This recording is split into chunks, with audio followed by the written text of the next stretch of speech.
Hi hello అందరికీ అందరూ ఎలా ఉన్నారు? మనం ఇవాళ ట్రై చేసే recipe French fries overloaded paneer. దానికి ముందుగా మనం అల్లం పేస్ట్, ఉప్పు, కారం, పసుపు, చికెన్ 65 మసాలా, కొంచెం ఆయిల్ వేసి పన్నీర్ ముక్కలు కూడా వేసి బాగా కలుపుకోవాలి. ఆ కలుపుకున్న పన్నీర్ని పక్కన పెట్టుకొని కార్న్ఫ్లోర్, ఒక బౌల్లో కార్న్ఫ్లోర్, సాల్ట్, కొంచెం పెప్పర్ వేసి కొంచెం వాటర్ వేసి బాగా కలుపుకోవాలి. దీన్ని పక్కన పెట్టుకొని ముందుగా పెట్టుకున్న పన్నీర్ని మనం దీంట్లో వేసి కోట్ చేసి తర్వాత కార్న్ఫ్లెక్స్లో వేసి కోట్ చేసి పక్కన పెట్టుకొని ఆయిల్లో డీప్ ఫ్రై చేసుకోవాలి. తర్వాత మనం వైట్ సాస్ చేసుకోండి. దానికి కావాల్సింది ముందుగా బటర్ వేసి దాంట్లో మైదా పిండి వేసి బాగా కలుపుకొని దాంట్లో పాలు పోసుకొని బాగా మిక్స్ చేసుకోవాలి. దాంట్లోనే కొంచెం చీజ్, పెప్పర్, సాల్ట్ కూడా వేసుకొని బాగా కలుపుకోవాలి. ఇప్పుడు వైట్ సాస్ రెడీ. ఆ వైట్ సాస్ని ఆఫ్ చేసుకొని ఒక సాస్లో టొమాటో సాస్ వేసి కలుపుకోవాలి.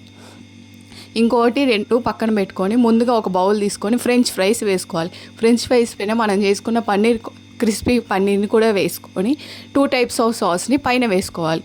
అప్పుడు French fries overloaded paneer ready. మీరు కూడా ట్రై చేసి ఎలా ఉందో కామెంట్లో చెప్పండి. ఇదైతే చాలా టేస్టీగా ఉంటుంది ఫ్రెండ్స్.